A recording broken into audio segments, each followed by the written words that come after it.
Due to the graphic nature of this program, viewer discretion is advised.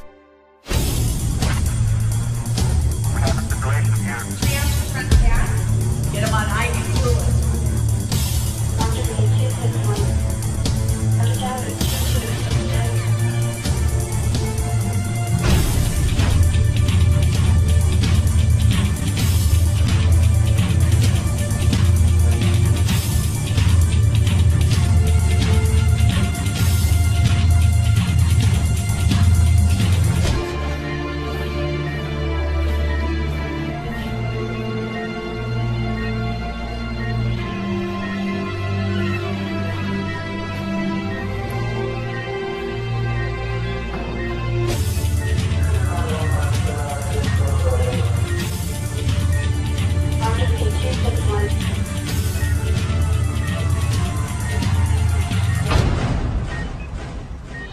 Milwaukee Emergency Center for Animals Television is brought to you by HAWS, the Humane Animal Welfare Society of Waukesha County, leading the community in animal welfare and assuring sanctuary for animals in need.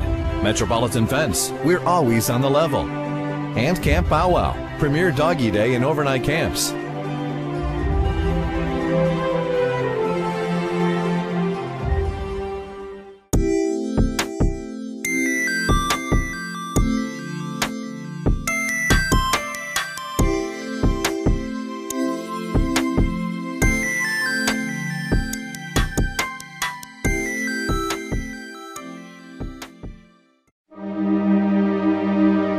This is a 4 or 5-year-old little parakeet that presented here about a week ago for having an egg stuck in her uterus. And the egg was actually pooching out so we could actually see the egg, but it was too big to come out. So birds produce eggs, they're sterile eggs, they don't need a male there, but they just produce eggs, so you gotta think about it like a chicken. So chickens can produce eggs, they don't need a male for stimulation, they just produce eggs with yolk in it, and that's what we eat. Well, parakeets do the same thing, and but sometimes they produce such big eggs that it can't pass through. And last week they were able to get one egg out by cutting open the uterus, pulling out the egg, cutting open the uterus, removing the egg, and then sutured the uterus back. Well, then we took an x-ray and found that there's another egg up in the uterus. We left it in there, and we had the bird come back in a week later to see if maybe the bird would pass it herself, and she did not. So now we sedated her again, and we're gonna put her under a general anesthesia and try to maneuver the egg out of the uterus. We're putting her down with a mask. You can see her little face in there. And then when she closes her eyes, she's already down.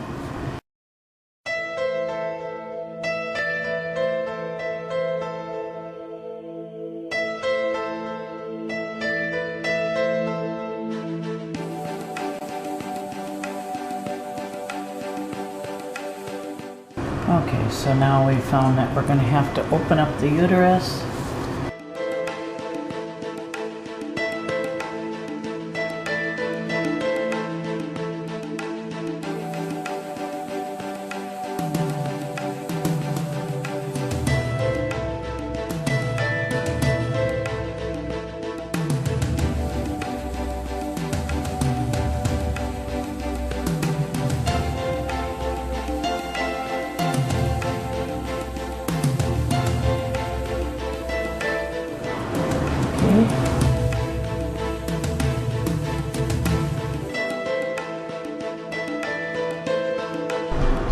All creatures great and small, right?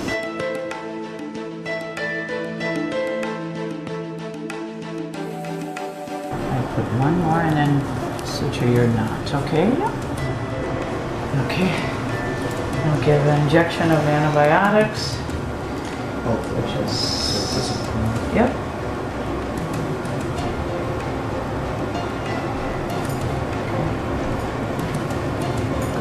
Citavet that lasts a week. So now we have the egg, 2 parts of the egg, and that's what was inside. kind of a misshapen egg where the yolk had been reabsorbed already. Now it's going to be our job to send this bird home and what we're trying to do is increase its night cycle so that the bird will stop doing this.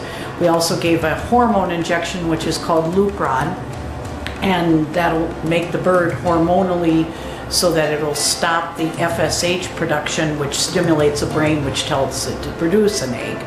So 2 parts to it. We gave a hormone shot to stop the production, and then secondly, we're going to increase the bedtime, so putting the bird to bed early so it has less of the light cycle. The light cycle is actually what makes the bird produce eggs. So if it has a longer nighttime, it'll be less likely to produce eggs, and then we're hoping we can stop this production.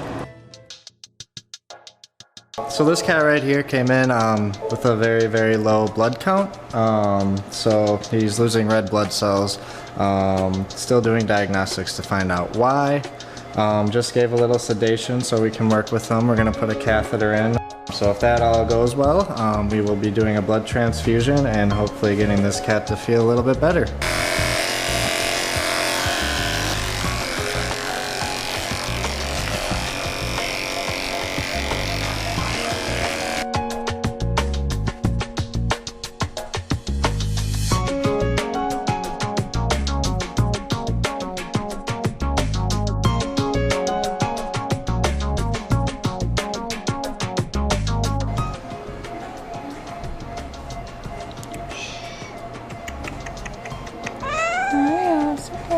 It's okay.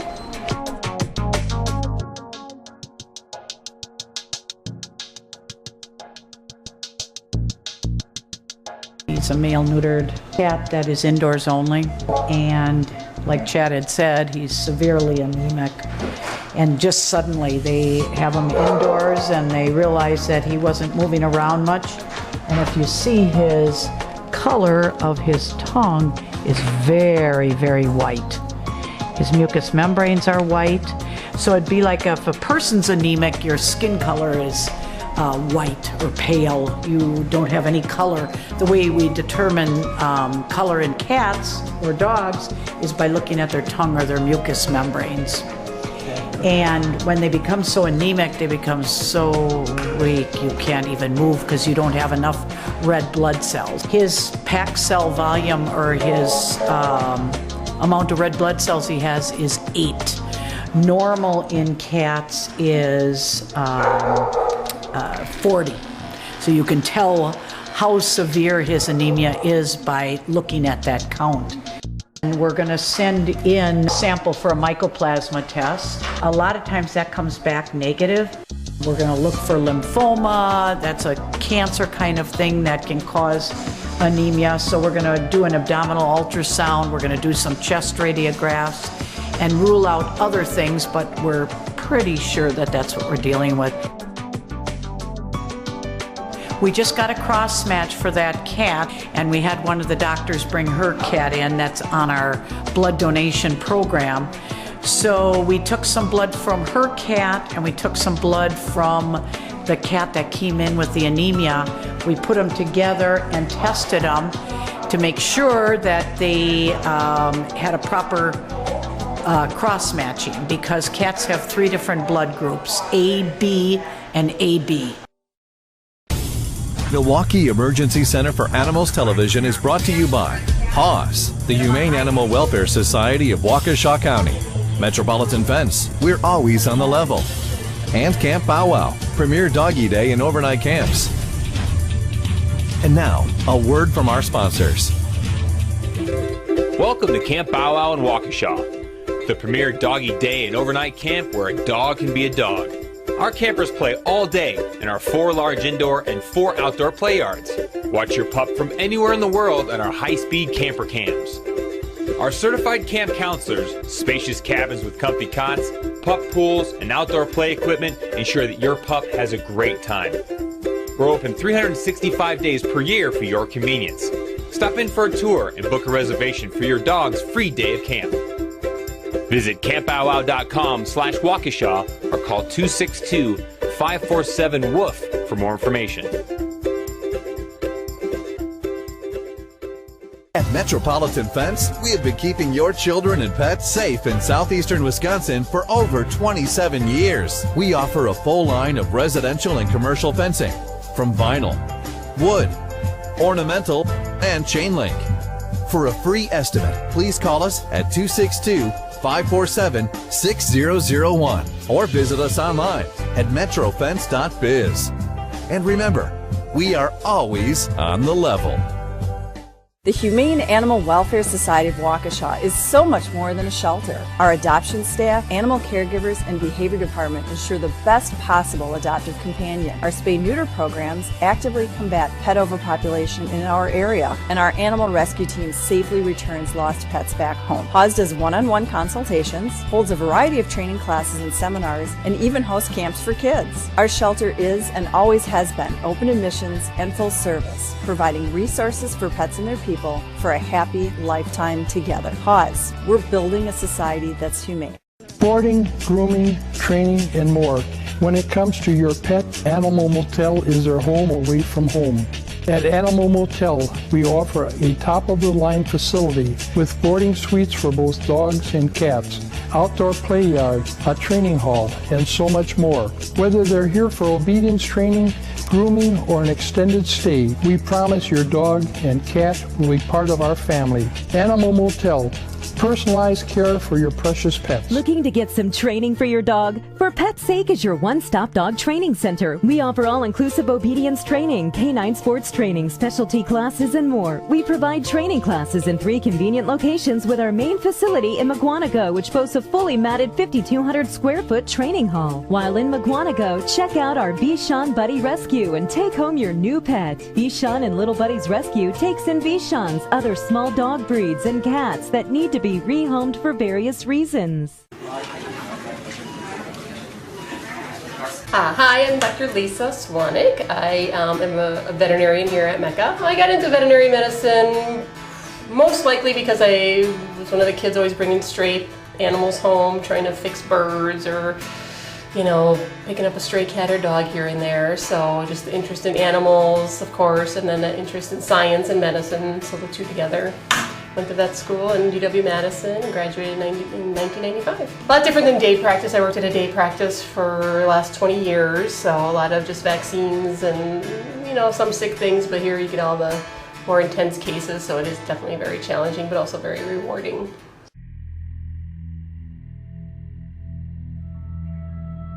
This is a 2-year-old albino rat. He's got a bulging eye, so something's definitely wrong with the eye. See how he's scratching it? It's all red around it. It's kind of bulging out. So what I would have them do is ask if we can do staining. Maybe he's got new bedding or something. You can tell his hair is kind of... Yeah, that's not right. It's kind of thin and like he looks itchy. Maybe, and he's been scratching himself, so maybe he's got an allergy to a change in bedding or something. His eye, it looks like he's rubbing at it because there's all hair loss around the eye. And if there's not a change, I would just change it out anyhow. Okay. If it's pine or something with oils on it, that can, they can get allergies to that. And they can develop him even later in life. You know, he's 2 years old, so he's a pretty old guy. They only live 1.5 to 2 years, so yeah. So they make great pets, but unfortunately short-lived. Short-lived. No, short-lived love. No, right? No tumors. No tumors. Okay. They like to get mammary gland tumors too. I'd probably do a tonometry on that eye and see if they want to do a tonometry and eye staining to be complete. Okay. And then let's see if we can change up some of their environment.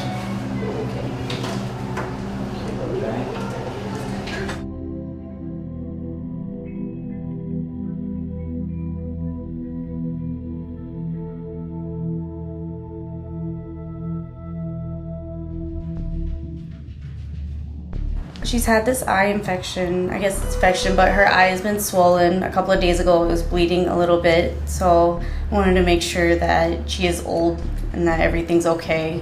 She does like to fight with her little rat mate, so I was just trying to make sure that she stays healthy and lives longer. We're gonna test and see if it's allergies to the bedding or the food that she eats, and then try to keep her away from the other rat when they fight. Just try to reduce her stress levels. Like I said, she's getting old, and maybe just all that's not good for her. They're going to stain the eye to see if there's an ulcer on the eye because he's been rubbing it so much. So it's just like in people.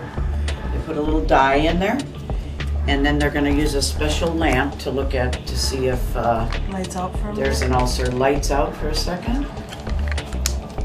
And see if it's taking up any stain. You see the dye is around the eye, but it's not on the pupil itself, so there's no ulcer on the eye itself. So we know there's no injury, that's good. Now she's gonna do... I'm gonna rinse it first and then... That's normal, is it like a dog? Pressures? Okay. And then now she's gonna check the pressures with a tonometry, it's called. And tonometry is just like when you go to the eye doctor and you get the poof test done, where they shoot that air at you. And this is a specialized instrument. It has a little object that comes out and measures the pressures. The little tip, the end there. So if you see. So did you ever think you could measure a pressure in a little rat? The poof test in a rat. Let's see how good he is once you have him nice and straight. Yeah, this is much better than... I don't want to pressure test your nose. But it doesn't hurt at all, so it's just like when you get that air. It feels really weird, but they can't really feel anything. They just feel a little poof at their eye. 10. And on both sides. Yep. She came in for a little eye infection. We stained the eye to check that there weren't any ulcers or scratches because she does live with another playmate that she likes to wrestle with sometimes. So no scratches on the eye were found. The pressures in the eye were normal. So we're thinking she could be allergic to the bedding, or it could be diet related as well and caught a little infection from stress, bad diet, maybe the bedding. So we're going to have you switch out to Oxbow food, which is this stuff, the brown pellets. Okay. Yeah, this isn't probably, like you said, what you're feeding her now, which is good. It's tasty. It looks good, but it's more like McDonald's every day or potato chips. Okay, so it's more of a treat kind of food. Right. And this stuff looks boring, but it's actually better for them. So, okay. And this is the little care guide. So Oxbow is the brand we recommend, and you can find that usually at any pet store. Okay. Yeah. Now, should I give her less? I give her, between the two of them, they get about a couple of food a day. Every 2 days. Because they like to hide their food sometimes. Oh, well, then I would feed them a little bit every day then. Okay. Yeah. And treats and veggies and things are good too. Okay. They have that all on there as well. Okay. And then as far as changing out the bedding, just find something else that might be hypoallergenic, like just to see if there is a difference. Could I do like newspaper on the bottom too? You could do newspaper on the bottom, maybe even like the recycled newspaper type that's different from yours. Okay. Or sometimes, yeah, I think I would go with that. Okay. And then they do get every once, so they'll have like a little cheese yogurt treat. Should I not give that to her? Maybe every once in a while is okay. She's a little chubby. She's happy, right? She's happy, yeah. And then we got the eye ointment to put in the eye. So that goes in a small little strip. Just don't touch the tip of the ointment to the eye. Just let it fall on there twice a day for a week, 10 days. Directly on the eye? Yep. Ball? Okay. Yep, right on the eye. And then if you want to bring her in, we can recheck her in 2 weeks and see how the eye's looking, how the skin's looking, and see how the diet and bedding has made a difference. All right. All right. Thank you then.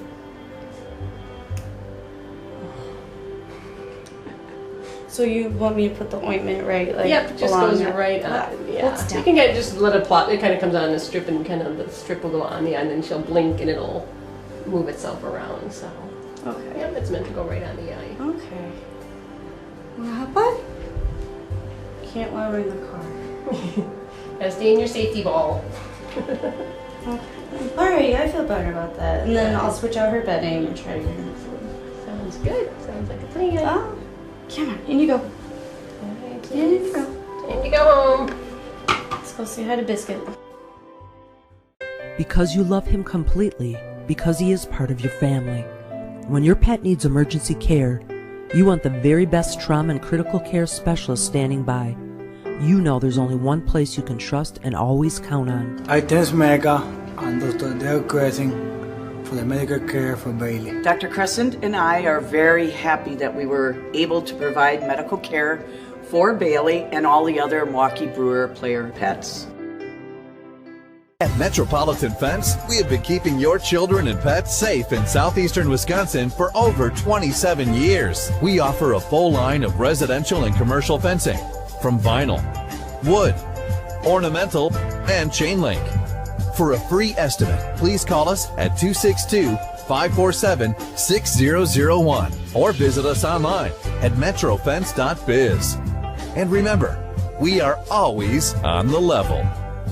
For over a decade, Fetch magazine has examined the unique bond humans have with their canine companions by publishing popular dog-related topics. With a strong commitment to dogs in need, Fetch also prints local adoptables in each issue, supplies affordable advertising to businesses, and gives rescues 30% off of ads. This year, Fetch is offering $15 subscriptions for your convenience. For more information, visit www.fetchmag.com or pick up your free copy at a local pet establishment near you. Go Fetch! We need a bulldog that's suffering from trying to get an air. Here, Chad. So we've got to give him some propofol and get an endotracheal tube in as quick as we possibly can. Alcohol. Alcohol. X-ray. X-ray. There's an X-ray. Run. You might take off the top so you can see its blood cells. Oh, it's gonna fall out at this time. So the dog's turning cyanotic because he probably either got overheated or connected quickly. Give it quickly, but it's slow. Okay, go ahead with the tube. Got it. Thanks.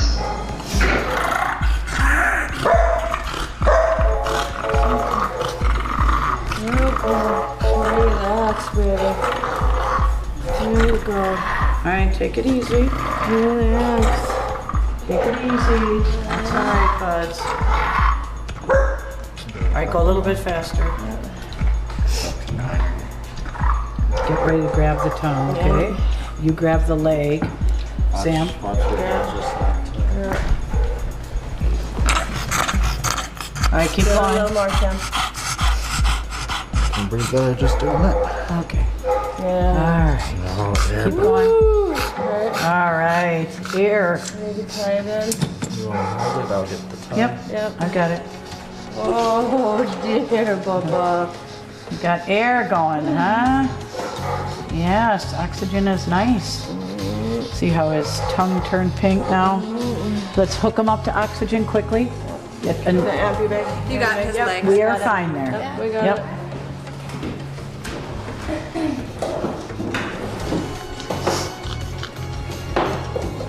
Tie it in, inflate the cuff. He feels super hot too, really hot. So they're going in. So we're gonna hook up oxygen and give him oxygen through an ambu bag. Put the owner into a room or the whatever she is. What would you like, oxygen at? 3 liters.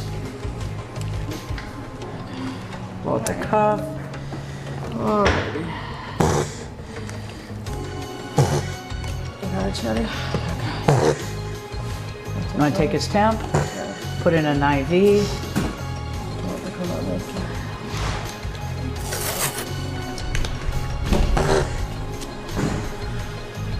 All right, so his airway he's really swollen back there and he's got an elongated soft palate.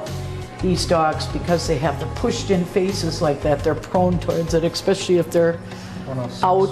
106.1, wow, that's high. They're prone towards it because they have abnormalities. They're born with abnormalities in their airways. So they have elongated soft palate. So that's your soft palate way in the back there. It's elongated. So it hangs over the opening to the larynx. And then they also have a smushed in face. They have nares that are very narrow here. So they're kind of pushed in and not wide open so they can get air easily. And then if the opening to the trachea gets swollen, this closes up and then they're gasping for air. And because they're gasping so hard, they drive their temperature up, and this guy's at 106. So I'm gonna go in, and somebody was babysitting for him, so I'm gonna talk to the owner and see if we can get permission to get some fluids going on him. The dog was at a daycare. First time it's ever been there. The dog has anxiety issues. So he was outside, probably got anxious. It's not hot outside today, so he just got anxious. He probably was very anxious and started breathing hard, and then because of their normal bulldog pathology in the airway, it created him to start breathing hard, and then he got swollen in the back in the laryngeal folds. So she's okayed everything, whatever we need to do. And then we'll start some cold fluids and get the temperature down slowly.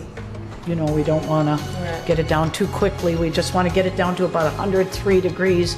We don't want to overly cool them, and cold fluids running through the IV will get the temperature down to where we need it to be. We're going to keep them right here out in the open. We'll have Sam watching them here, but everybody will be available to extubate him just in case he starts to wake up.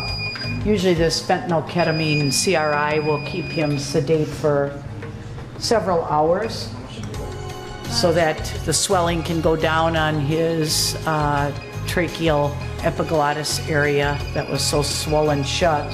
In my experience, a lot of these bulldogs take forever to wake up because they actually have congenital abnormalities and a lack of oxygen on a regular basis because of their elongated soft palate. Their nares is really narrow, so they're always having a little bit of oxygen deprivation, and when you put in an endotrachea tube, they act as if, oh, this is great, now I finally have regular oxygen going down my trachea.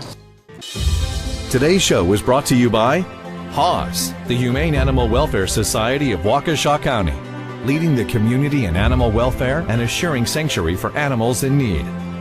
Metropolitan Fence, we're always on the level. And Camp Bow Wow, premier doggy day and overnight camps.